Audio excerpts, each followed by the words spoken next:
ഒരു വീട്ടില് അമ്മായിയമ്മയും മരുമകളും തമ്മിൽ എന്നും വഴക്കാണ്. അമ്മായിയമ്മ എന്ത് പറഞ്ഞാലും മരുമകൾക്ക് ഇഷ്ടപ്പെടില്ല, മരുമകൾ എന്ത് പറഞ്ഞാലും അമ്മായിയമ്മയ്ക്കും ഇഷ്ടപ്പെടില്ല. പ്രത്യേകിച്ച് ആഹാരത്തിന്റെ കാര്യത്തിൽ അമ്മായിയമ്മയ്ക്ക് ഏറ്റവും ഇഷ്ടമല്ലാത്തത് ക്യാബേജ് ആണെന്ന് മനസ്സിലാക്കിയ മരുമകള് ക്യാബേജ് തോരൻ വെക്കുവാനായിട്ട് പോയി.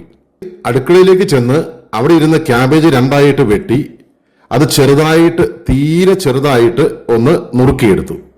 തീരെ ചെറുതായിട്ട്, കണ്ടോ, ഏറ്റവും കനം കുറച്ച്.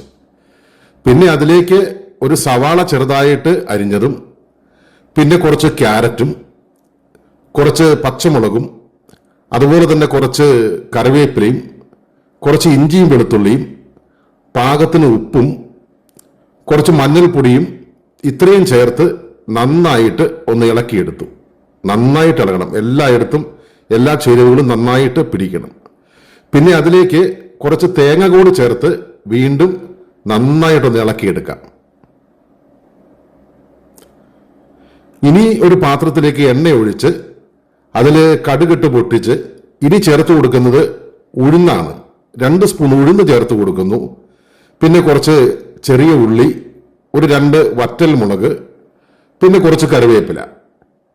ഇത്രയും ഒന്ന് നന്നായിട്ട് വാട്ടിയെടുത്തതിന് ശേഷം നമ്മൾ ആദ്യം തിരികെ വെച്ചിരിക്കുന്ന നമ്മുടെ ക്യാബേജ് ഇതിലേക്ക് ഇട്ട് കൊടുക്കുന്നു. നന്നായിട്ട് ഒന്ന് ഇളക്കിയെടുത്താൽ തോരൻ റെഡി ആയിട്ടുണ്ട്. മരുമകള് നേരെ അമ്മായിയമ്മയുടെ അടുത്തേക്ക് ചെന്ന് ഇത് കൊടുത്തു. ക്യാബേജ് തോരൻ ആർത്തിയോടെ കഴിക്കുന്ന അമ്മായിയമ്മയെ കണ്ട് മരുമകൾ ചോദിച്ചു, അപ്പൊ അമ്മയ്ക്ക് ക്യാബേജ് ഇഷ്ടമല്ലല്ലോ? അപ്പൊ അമ്മ പറഞ്ഞു, ക്യാബേജ് എനിക്ക് ഇഷ്ടമല്ല എന്ന് പറഞ്ഞത് കൊണ്ടല്ലേ നീ ഇതുണ്ടാക്കിയത്? എനിക്ക് ഏറ്റവും ഇഷ്ടം ക്യാബേജാണ്. അന്നം വിട്ടു നിന്ന മരുമകളുടെ ചെവിയിലേക്ക് അമ്മായിമ്മ പറഞ്ഞു, ഓടുന്ന പട്ടിക്ക് ഒരു മുഴം മുമ്പേ എറിഞ്ഞതാ.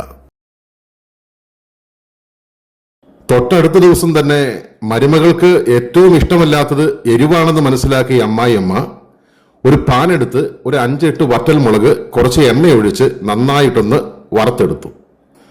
നന്നായിട്ട് വറുത്തെടുത്ത വറ്റൽ മുളകിലേക്ക് കുറച്ച് ഉപ്പ് കൂടി ഇട്ടിട്ട് നന്നായിട്ടൊന്ന് ഞരടിയെടുത്തു. അതും കൈകൊണ്ട് തന്നെ ഞരടിയെടുക്കുന്നതാണ് അതിൻ്റെ ഒരു രുചി. മരുമകളെ മനസ്സിൽ ഓർത്തുകൊണ്ട് അമ്മായിയമ്മ ഞരടുവാൻ തുടങ്ങി. നന്നായിട്ട് ഞരടിയെടുത്ത് കഴിയുമ്പോൾ അതിലേക്ക് കുറച്ച് ചെറിയ ഉള്ളി കൂടി ചേർത്ത് ഒന്നുകൂടി നന്നായിട്ടൊന്ന് ഞരടിയെടുക്കാം. ഇപ്പോ എല്ലാം ഒരുവിധം ഓക്കെ ആയിട്ടുണ്ട്. ഇനി അതിലേക്ക് കുറച്ച് വെളിച്ചെണ്ണ കൂടി ഒഴിച്ച് കുറച്ച് വാളമ്പുളി കൂടി ചേർത്ത് ഒന്നുകൂടി ഒന്ന് തിരുമിയെടുക്കാം. കൊണ്ടുപോയി മരുമകൾക്ക് കൊടുത്തു. ആർത്തിയോടെ കഴിക്കുന്ന മരുമകളെ കണ്ട് അമ്മായിമ്മ ചോദിച്ചു, അപ്പൊ നിനക്ക് എരിവ് ഇഷ്ടമല്ലല്ലോ? അപ്പോ മരുമകൾ പറഞ്ഞു, എനിക്ക് എരിവ് ഇഷ്ടമാണ്, ഇഷ്ടമല്ല എന്ന് പറഞ്ഞത് കൊണ്ടല്ലേ അമ്മ ഉണ്ടാക്കിയത്? അന്തം വിട്ടുനിന്ന അമ്മായിയമ്മയുടെ ചെവിയിലേക്ക് മരുമകൾ പറഞ്ഞു, കൊടുത്താൽ കൊല്ലത്തും കിട്ടും.